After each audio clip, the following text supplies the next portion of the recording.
Every time someone wanted me to write an essay, all I wanted to do was paint a picture. I deviated a lot.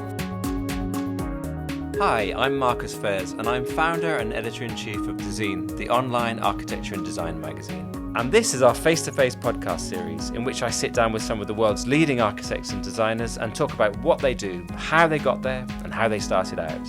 In this episode, I speak to the incredible Es Devlin. She started out as a theatre designer, but then became world famous for the sets she designed for leading artists including Beyoncé, Kanye West and U2. But as I found out in the interview, her earliest creative projects involved making obstacle courses for her guinea pigs using chopped up cardboard boxes. Ez studied literature, but was a rebellious student, choosing to paint pictures instead of writing essays. When she later moved into theatre design, she admits that she would disregard the stage directions and do her own thing. The interview took place in her home and studio in South London. Downstairs in the studio, her team were busy working on some fantastic project for somewhere in the world, so we did the interview upstairs in her bedroom. I've known Ez for a few years and she really is one of the most amazing, electrifying people to speak to. She peppers her dialogue with references to art, science, movies, culture, theatre, literature, and quite often the references go over my head and I have to sit there nodding as if I've read that book or seen that play. Anyway, you'll hear all this for yourself as you listen to the interview with the incredible, maverick, fantastic Es Devlin. This podcast is sponsored by Twinmotion, the real-time architectural visualization solution for creating stunning visuals and immersive experiences in seconds. Learn more at twinmotion.com. Hi, Ez. Hi, Marcus. Could you just describe yourself? Who are you and what do you do? I'm a designer, artist, director who works across a range of fields, quite a wide range of fields, including large-scale architectural works, gallery installations, and theatre, opera, and concerts. And do you describe yourself as a designer or an artist, or what's your favourite creative title for yourself? Actually, at the moment, I'm calling myself an artist, designer, director. And if you could just explain where we are, it's quite an unusual setup you have here. Well, my studio is in my house in southeast London, and my studio is quite busy today, so we have taken refuge upstairs in my bedroom. And describe your studio, because I walked in there earlier and there were two giant hands there and all kinds of other things. There's models all over the place. Describe the setup and describe your working environment. So we're in an Edwardian house on a street in southeast London, and the front part of the house is a series of Edwardian living rooms that have been knocked together to form a series of workspaces which are lined with books, models, relics of previous projects.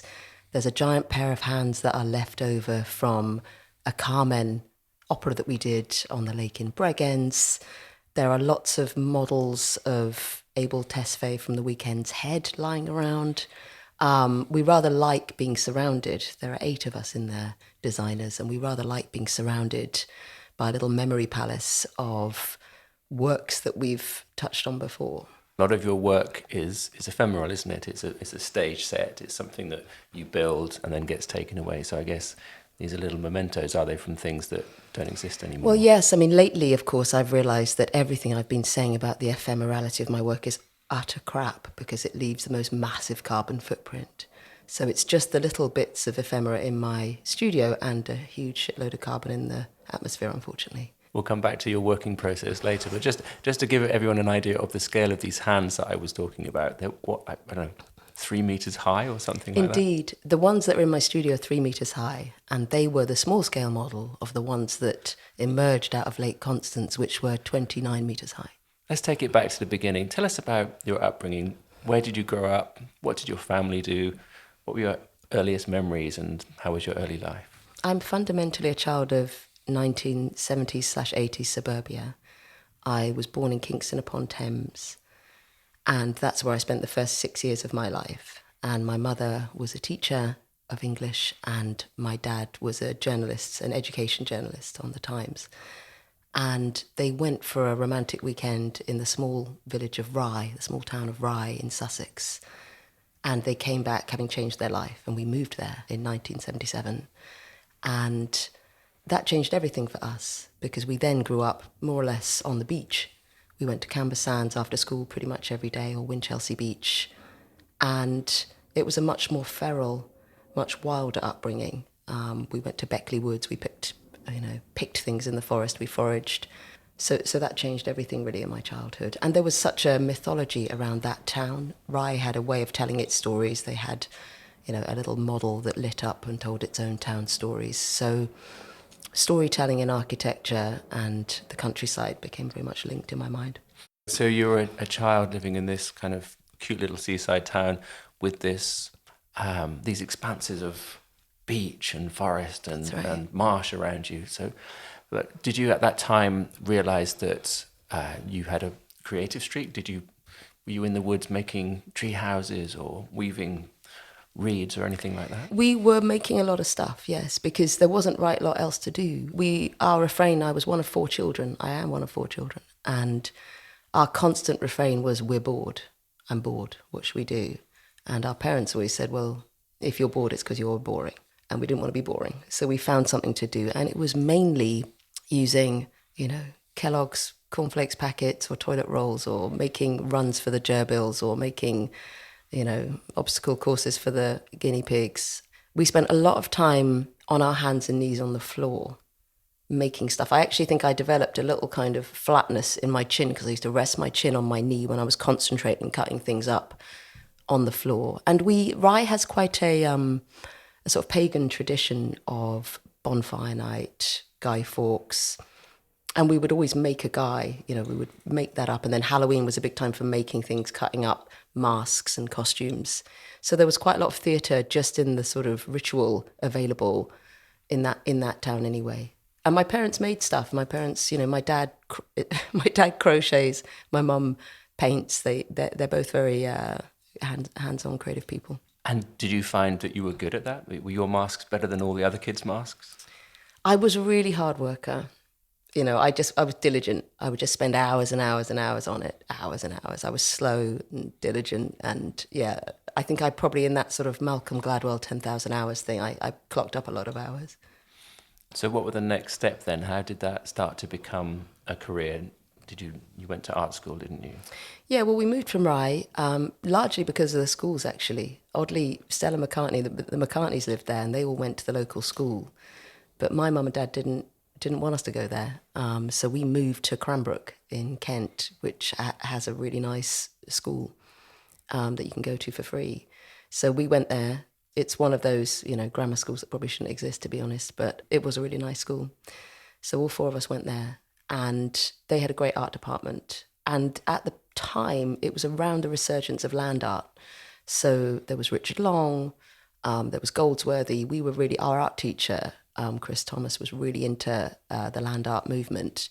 So he would take us into Bedgebury Pine Needham, and we would make a shelter and sleep in it, and then spend the days making sculptures in the forest.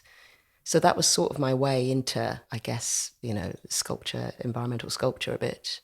I didn't take the course of going to art school straight from school, and largely because it was a really practical point. In that period, sort of 1989 or whatever it was, if you went to art school, you stayed living at home. So I would have gone to Maidstone Art School and lived at home, and all I wanted to do was do that thing of going away to university. I wanted to leave home. So I decided instead to study literature, and I went to Bristol University and read for three years, which I'm really glad I did now, because I would never have had time again in my life to sit for 3 years and just read. And during that period, were you still being creative? Was it all channeled through writing? No, of course, every time someone wanted me to write an essay, all I wanted to do was paint a picture. So I spent a lot of time. I painted the floor of my house. I made stained glass windows. I was busy making stuff. I got involved in the theatre there. So yeah, I deviated a lot from the course. And also the things I was writing, the literature that attracted me was very concrete imagery. So I would always find the concrete imagery, the thing that was very imagistic in the writing. And at that point, were you making a connection between literature and three-dimensional space? Was the theatre, you mentioned that you went to the theatre, but was that something that you were already experimenting with? How could you realise your ideas in relationship to plays, or did that come later? Oddly enough, my connection to theatre at Bristol University was that I directed a piece, Joe Orton biography called Diary of a Somebody by Bert Lahr. Largely, again, the reason I chose that piece to direct was because Joe Orton famously used to go to the library and steel pages and cut them out and made this massive collage on his wall. And I was drawn to that play because of that piece of imagery. I wanted to make that collage. So I said, well, I'll direct the play so that I can make that collage. So that was really the theatre connection at that point. I wasn't specifically thinking of translating from text to image directly, but I think I was building towards it subconsciously. So you directed the play. Did you also design the set, or did you get someone else to do that? No, we did I mean, my friend Becky Hardy, who's now Margaret Atwood's editor, actually, one of my dearest old friends, she and I did it together, and we just sort of directed it, designed it, and generally cried in the corner and did our best. And what happened after that then, after you finished at Bristol? Well, then, of course, I wanted to go to art school. I had no clear concept of a job, and I was privileged enough I had a boyfriend who was quite a bit older than me. He was paying the rent, so I didn't have to get a job. I was lucky. So I went back and I went to St. Martin's and did the foundation course then, after I'd done the degree. And I loved that. That was such a great year. So tell us about that time then. Oh, God, can you imagine? I was 21, everyone else was 18.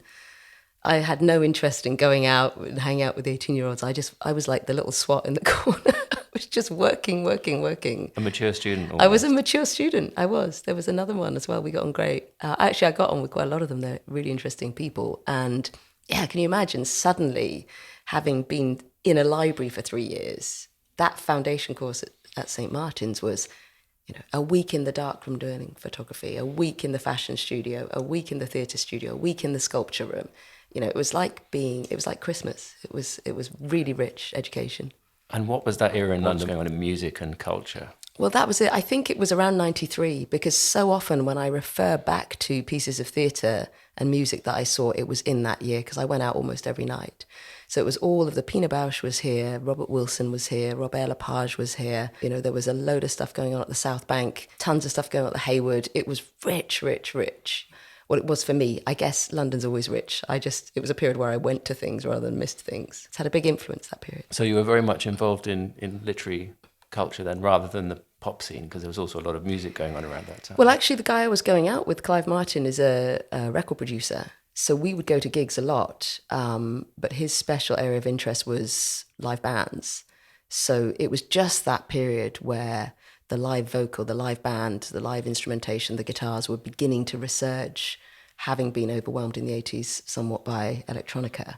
So we would go and see an awful lot of live. I guess it was around the time of Britpop as well. It was all that Pulp and Blur and all that stuff. I was going to mention Pulp because that song about, she studied sculpture at St. Martin's That was College. pretty much, well, I actually know, not the whole lyric, maybe that lyric. You did the foundation course, and what happened after that? Yeah, so after the foundation course, then, of course, I got offered a place to do another degree. And it was going to be in photography and printmaking at Central St. Martin's. And there was a wonderful teacher called Susan, I'm not going to remember her surname right now, but I'll look it up, who was a beautiful bookmaker. And I wanted to make sculptural books, and we were going to just roll on and do that. And then I sort of looked at myself and I said, what am I doing? I can't really do another 3 years in education. And actually, my boyfriend at the time's dad rang me up and he said, you can't sponge off my son forever. Get a job.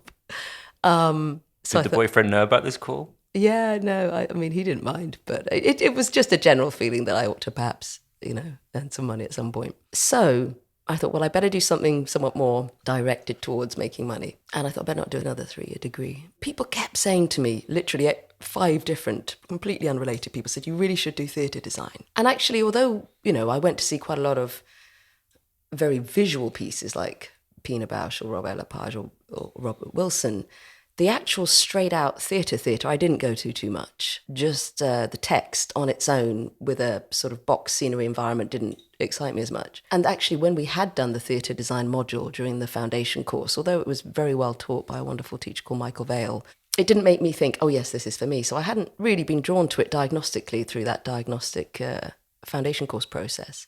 But people kept saying, why don't you check out this little course called Motley Theatre Design Course, which was a 1-year course only taught by people who already practiced. So I went round, walked in, and they had this little grotty studio round the back of Miss Saigon, in the back of the Theatre Royal Drury Lane.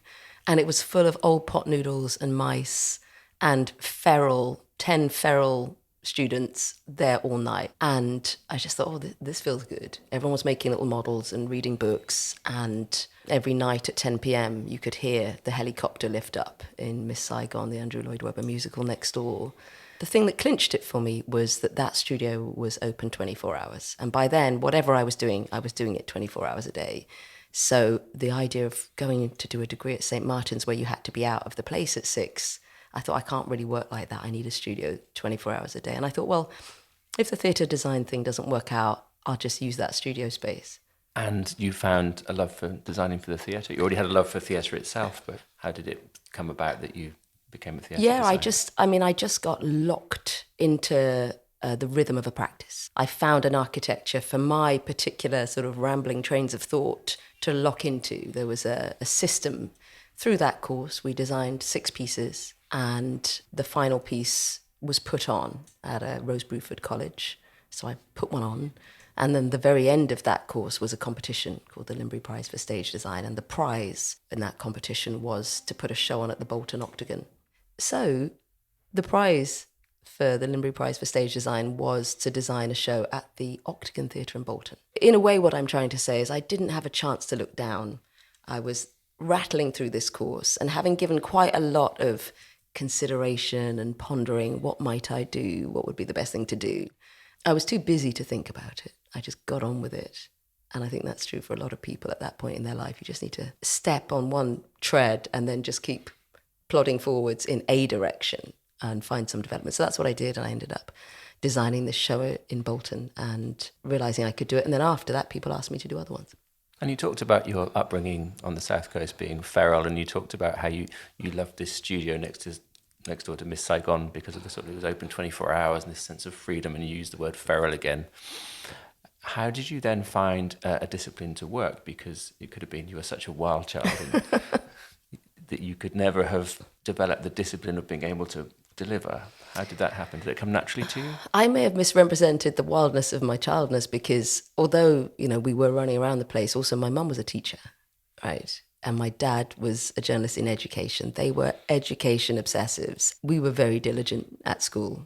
We were real workers. We studied for all our exams. We got all our A's and B's. By the time we'd hit end of school, we had a really solid work ethic. So knuckling down and working wasn't a problem. I just needed to find a direction to sort of run that Duracell battery. So you knew what a deadline was then? Yeah, deadlines I wasn't so brilliant at, but working hard I was. So tell us how your career took off then. Well, I did that first piece, and then because I was, excited and enthusiastic, I wrote letters to a lot of directors and said, I'd love you to come and see my play. I did a little play at the Bush Theatre, and I was audacious enough to write a letter to Trevor Nunn, who at that point was running the National Theatre. I said, "Dear Trevor Nunn, please come and see my little play." And he did, and he then asked me to do a play at the National Theatre, a Harold Pinter piece, Betrayal, on the big Lyttelton stage. And then it progressed from there, really. I went to the RSC, went to a lot of stuff at the National, the Royal Court. It was kind of, once you get going, it was pretty fluid. And how did you approach theatre design? Because I'm not someone who goes to the theatre that much, but my view of theatre design was, it wasn't that exciting. Of all the visual arts, it was not one of the ones that I would say was where things were happening, where avant-garde ideas were being experimented with. And I think it's probably true to say that at that period it was slightly in the doldrums, theatre design. So, but how did you approach it? How did you make it different? How did you make it exciting? I didn't pay any regard to the stage direction. So if it said on the play, this play takes place in a room with doors, I didn't actually read that part. I was used to studying literature and imagining directly from text into image. And I made sculptures, and I was heavily immersed in contemporary art. So those were my influences. I was sort of drawing on the contemporary art and, the wider art history that I had been studying so recently. So I drew from that. So I guess I was practicing within the framework of a theatre with the primary text by my side of a play, but I was kind of practicing like a visual artist, I guess. So you literally didn't stick to the script? I treated the script like a primary text for me to respond to. And I made my response to it, knowing that there would be a performance within the environment I created. So I wasn't creating a illustration or a translation of the text, because the performance would do that. I was creating a kind of counterpart. I read an anecdote about the Harold Pinter play you mentioned, Betrayal, Tell us that, what he said afterwards. It's funny because the way this anecdote got reported recently was as if I was saying it was a compliment when it was actually a complete backhanded slap. It was quite funny.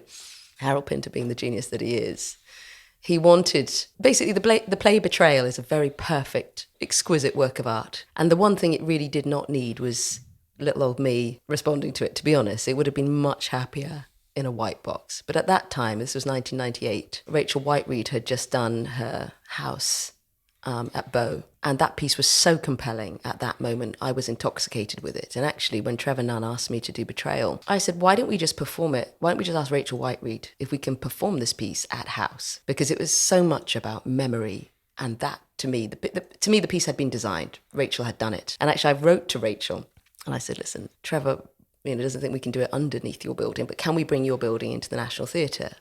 And she wrote back and said, knock yourself out. So we sort of recreated chunks of her house. And in my mind, that just seemed like the right thing to do. And then we projected all over it. And, it was a thing in itself. One could argue now that it was entirely surplus to requirement. Harold, because he'd seen Betrayal done in a white box 50,000 times, he was quite happy to see the sort of Baroque version of it. But yeah, as a backhanded compliment, when he introduced me to Antonia, his wife, he just said, this is as she wrote the play, as a joke. Or rewrote the play. He didn't even say that. Let's jump forward then. So you'd established yourself as a theatre designer, but now if we look at the things that you do, you're involved in working with rock stars, pop stars, stages, opera. You delve into AI, you've done fashion and everything like that. How did you start to then diversify outwards, which is not easy to do, is it? Most creatives, they find their niche and they stay in it. Yeah, and before I answer that question, I just want to say one more thing about why did I do theatre? As you rightly say, it wasn't the most glamorous. You didn't look at it and go, all right, theatre's where it's at, right, at that time. I could see, I guess, that there was a structure of resources and teams and humanity available to collaborate with, to put stuff on. I liked those people. I liked that tribe of people because I think now this was, remember, we'd come out of the 80s. I was a child of Thatcher most of my time. We're just ending decades of Conservative government, just passing 1997. And I found a group of people who none of them were being paid. This was a lot of people working in the theatre, working late at night, working around the clock, collectively, not to express themselves, but to make a collective expression and doing it basically because they wanted to do it for free. There wasn't a client. If the client was anyone, it was a person who bought a ticket, but there wasn't a client. You made it together because it was the right thing to make. I think that's why I was drawn to it. And I could see that the people were great. Yes, people weren't doing particularly interesting things with it all the time. But I could see some people were, the Pina Bausch, the Robert Wilson, there was a lot of stuff that was great. So that's why I think I was drawn to that group of people. I think I can make something with them.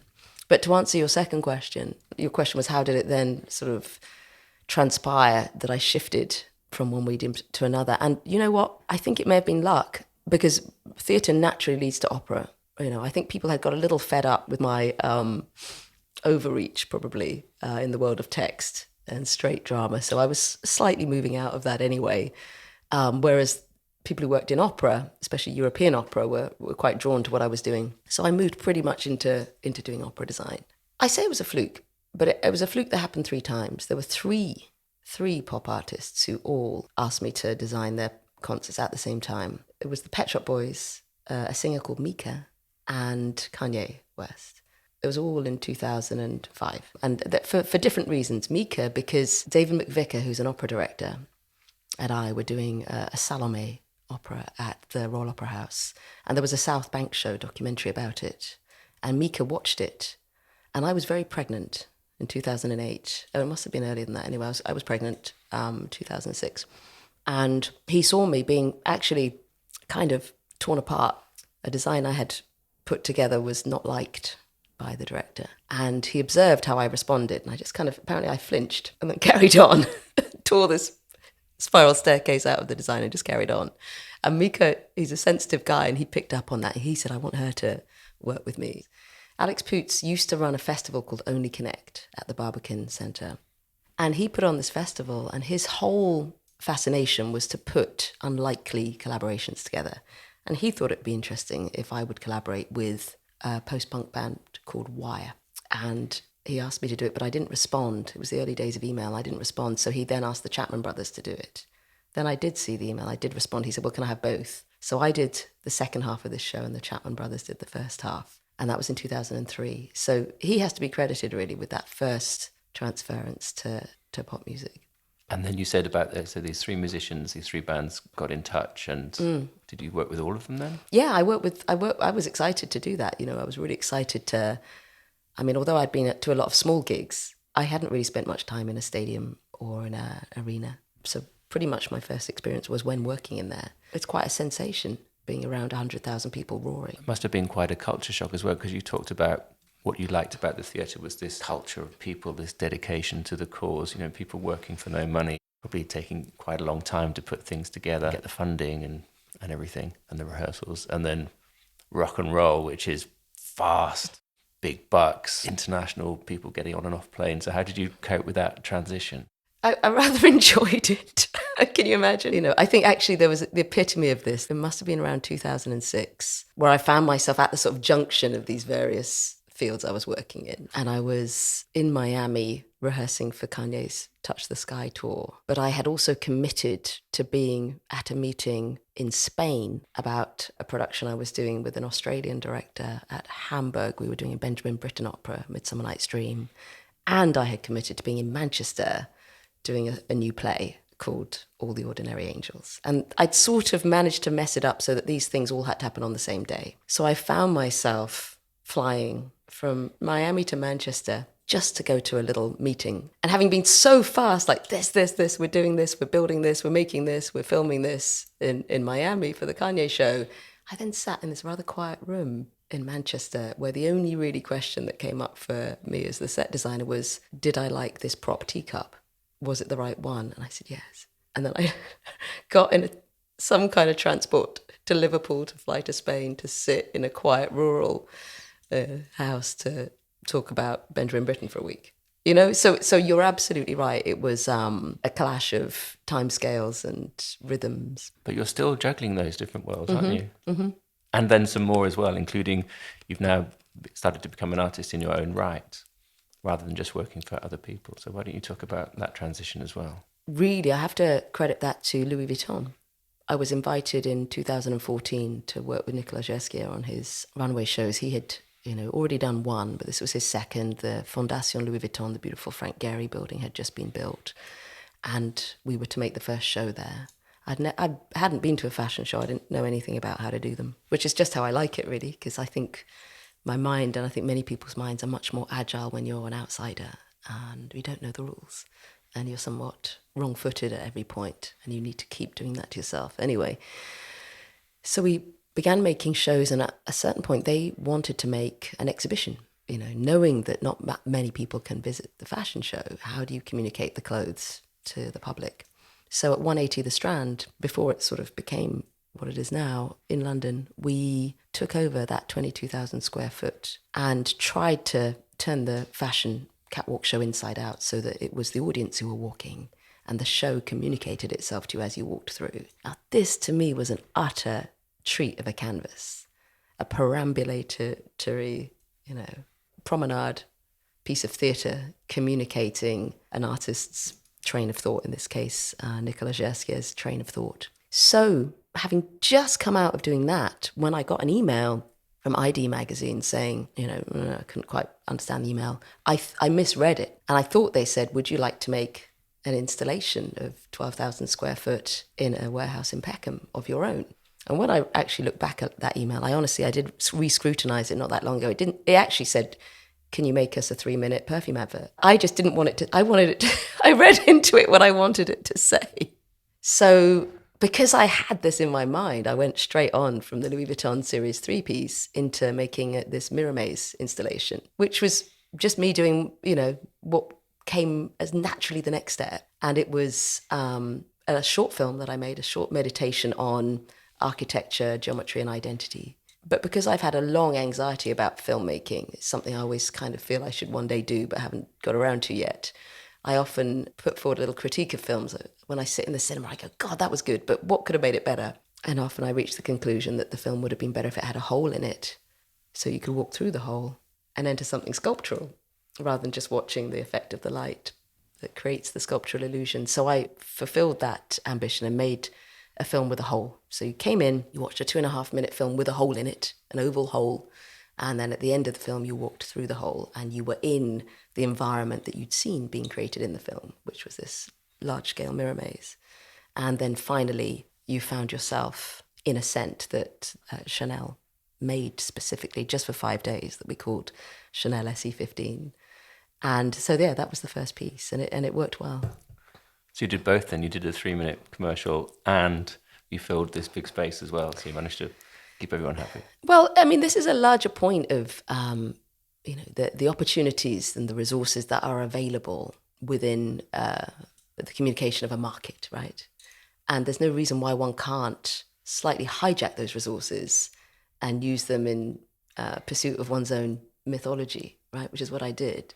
And tell us about how you work. I remember coming here 18 months ago or something like that, and you were working with Katy Perry at the time. And I was really astonished to see that she would be sending you an email, you'd print out the email, draw some sketches on it, get your assistant to scan it and send it back. Is that typical?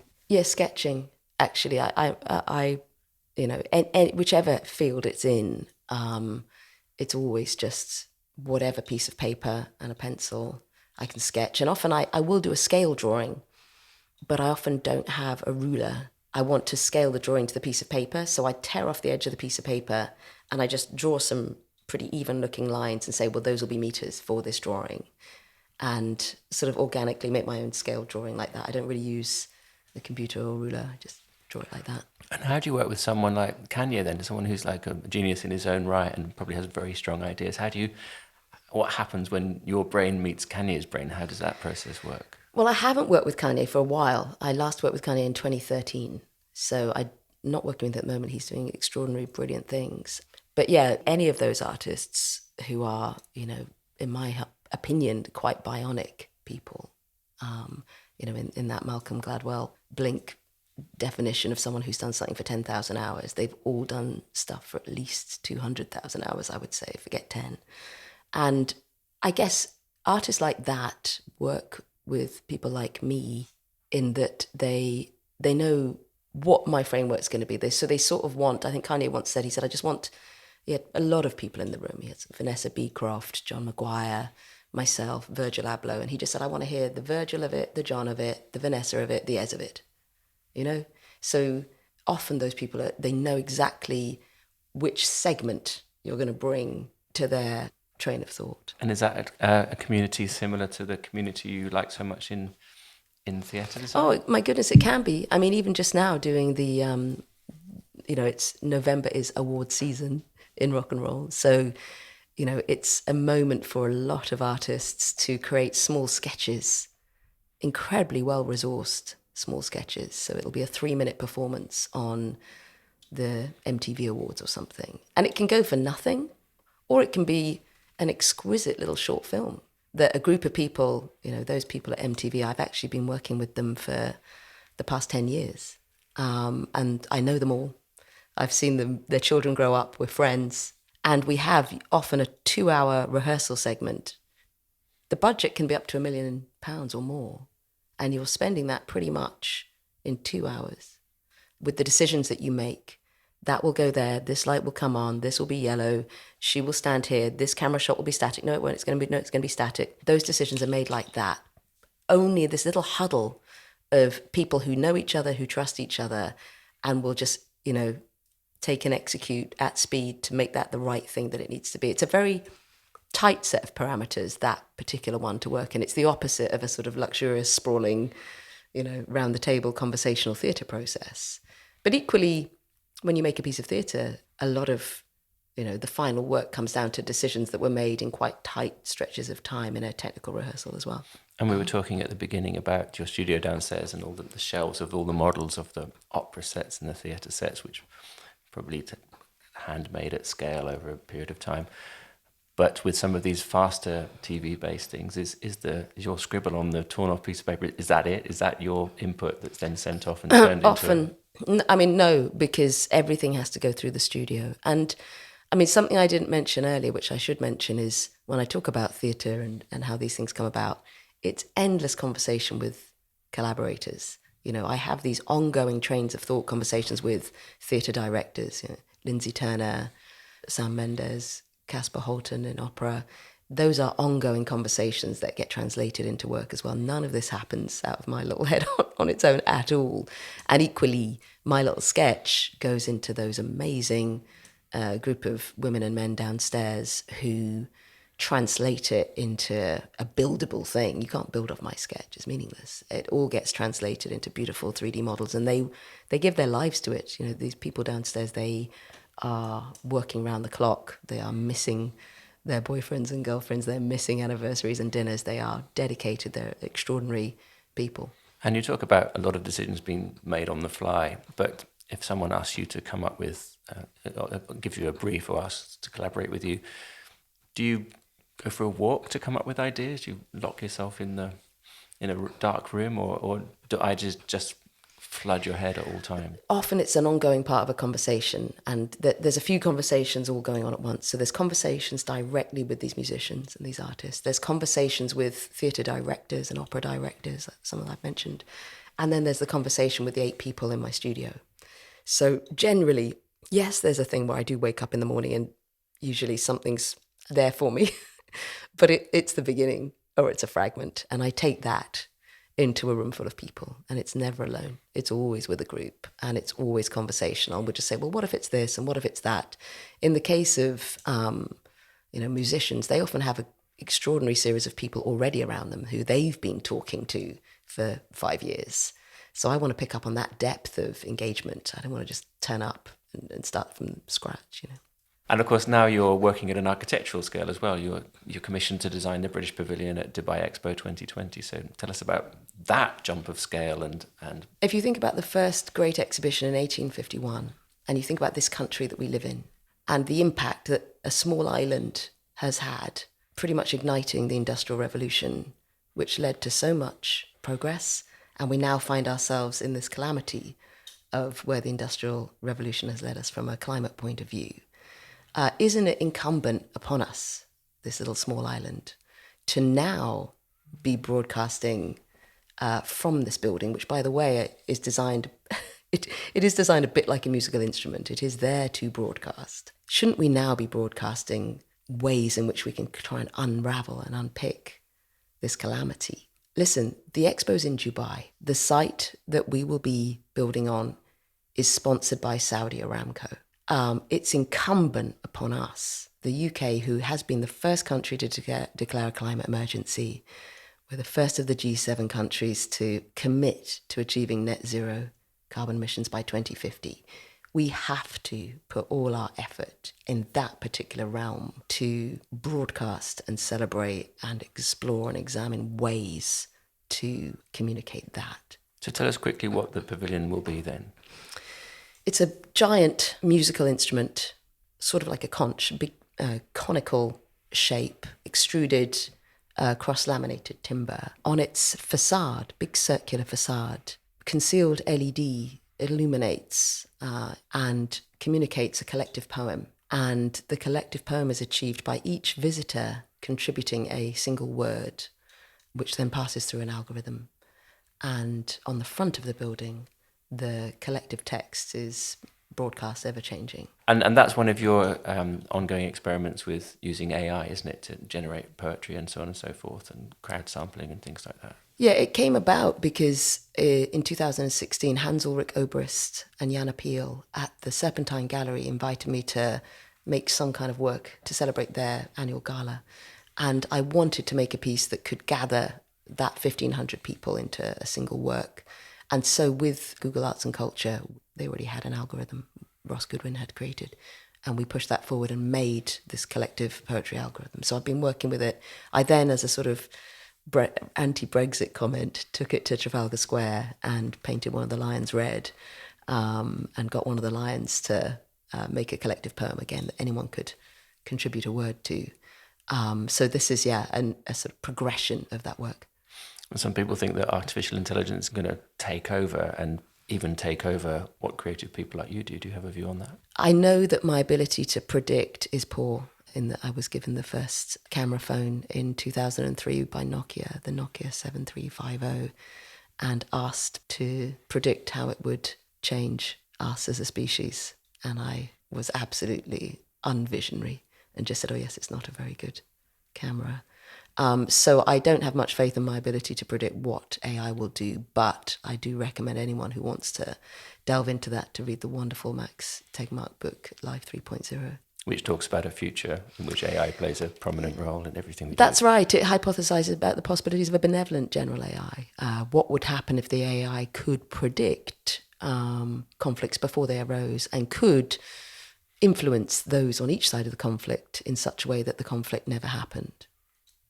And back briefly to the British Pavilion in Dubai, I think you're the first woman to ever be given that commission. Do you see yourself a woman creative, or are you just a creative? Listen, I only know the experience that I've lived. It'd be really interesting to have a go at the other version of life, maybe as a tiger or as a mouse or as a man. I only know the female version, but yeah, sometimes I find myself often in rooms where I'm the only woman, but that's the only way I know it to have been. And do you see yourself as an active role model or a pioneer for greater diversity and equality in the industry? If you're a woman and you decide to have children, then you are faced every day with the choice of going out and doing your absolute best you can in a project or being the best mother you can.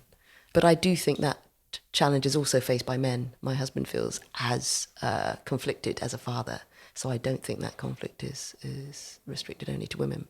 But hopefully I set an example of trying to find a balance and be content with, equally failing as a mother and failing as an artist on a day-by-day, carefully calibrated basis. And you can see from being in your home that you have achieved some kind of balance, because your studio is here, your husband's studio is here, your family is here.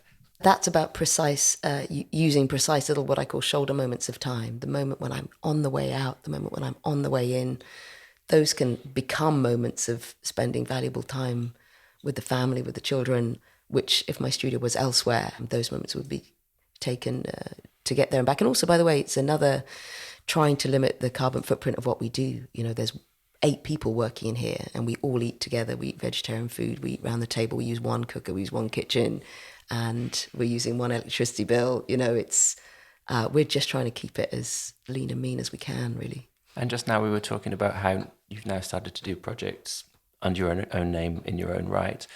Do you have a plan for the future? Are you going to carry on working in all these different areas, or even expand that? Or this reminds me of a conversation that I had when I was at, secondary school, and I was probably about 16. Careers advice said, "Do you have a plan? Are you going to focus? Or are you just going to be a jack of all trades forever?" And here we are, 40 years later, or 30 years later. I am a bit greedy, it turns out, and I really enjoy, like, the Memory Palace piece that we've just made at Pitsanger has, been the sort of next natural progression in that train of thought. So it's a large-scale installation.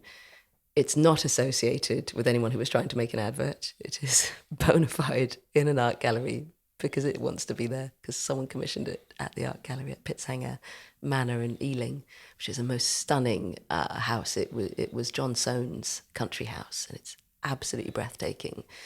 And they've given over one area of it to be a gallery, and they're rather visionary. They had Anish Kapoor do their inaugural exhibition and have invited me to do the next one, and the one following me is also going to be really interesting. And that was an absolute gift, really, because the brief was, do whatever you want. Whatever you want. Have this, 60-foot wide space, do whatever you want.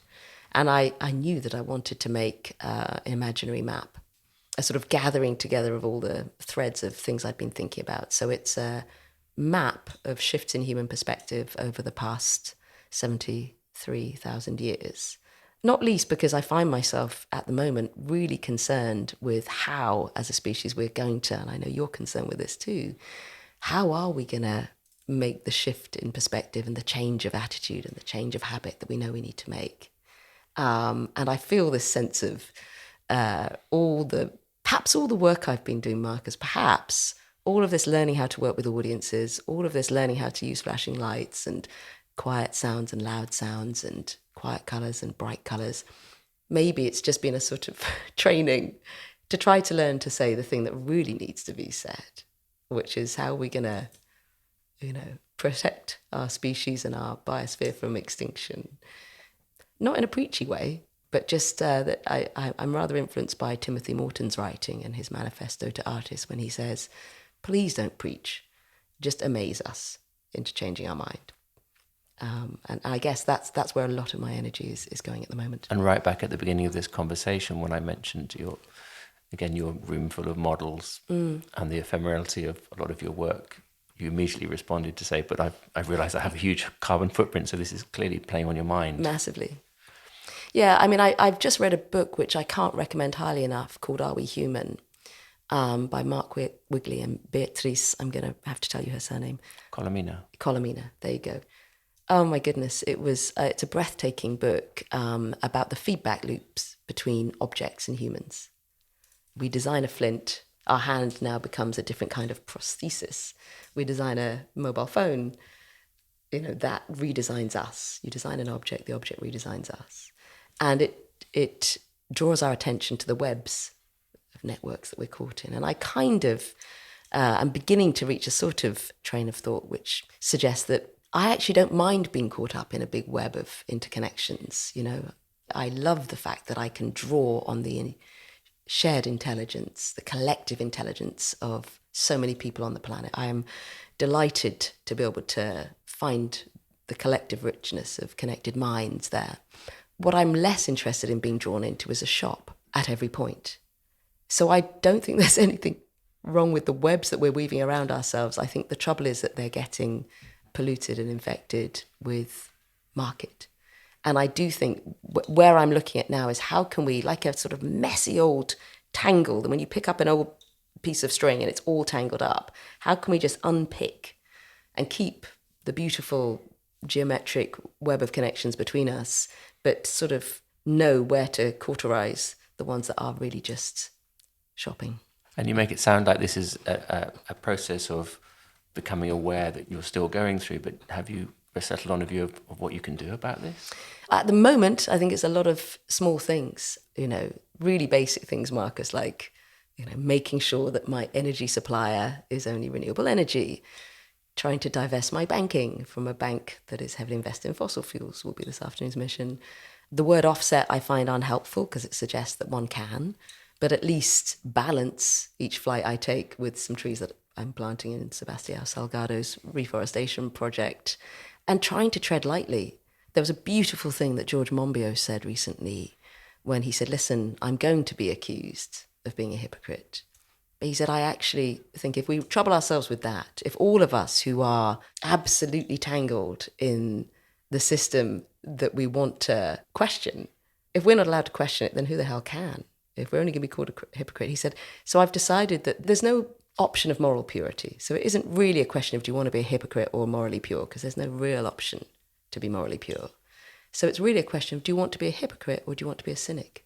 And I'd rather be a hypocrite than a cynic. So it's stepping lightly. My life takes me into places that are using massive amounts of resources. But I do ridiculous small things, like if I'm on a plane, I say, I don't want that, don't give me that.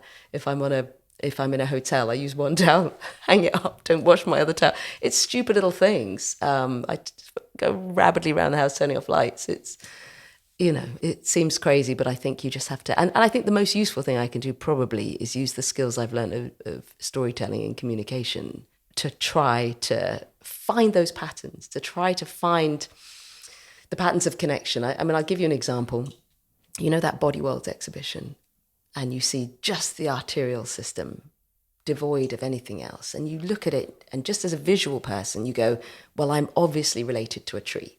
And then you read the James Gleick book, Chaos, which explains to you that the equation that governs the division at every point of division of an artery is the same equation that governs the division of the branches of a tree, which, by the way, is the same equation that governs the way rain falls down your windscreen or the way that sheep arrange themselves randomly on a hill. So if we can perhaps recognise that a bit more, and feel that connection between us and the rest of, living and non-living beings, perhaps we'll, feel more able to consider ourselves worthy of not going extinct, if you see what I mean. And a final question then. Just now you said, the thing with me is I'm greedy, but I don't think you meant materially greedy or financially greedy. Is it greedy to experience everything? Is it greedy to be the center of this network? Or is it a kind of greed to be the one that finds the solution? What did you mean by that? Maybe greed was the wrong word. I think my curiosity is quite insatiable. I like the word curiosity because I found, when looking up its etymology, that it comes from the same root as to care. Cura means to care. So care, curate, curious, they all come from the same root. And I do think profound curiosity is profound caring, and I think mine is endless. So it's not that you're greedy, it's that you care. I hope so. Curious. I think that's a good point to end on. Thanks so much, Ez. Thank you. Thanks for listening. This podcast was sponsored by Twinmotion and produced by our in-house creative team, Dezeen Studio, with music by Yuri Suzuki from Pentagram. To find out more, go to dezeen.com/podcasts. You can keep up to date on past and future episodes of Face to Face by subscribing on Apple Podcasts, Google Podcasts, and Spotify.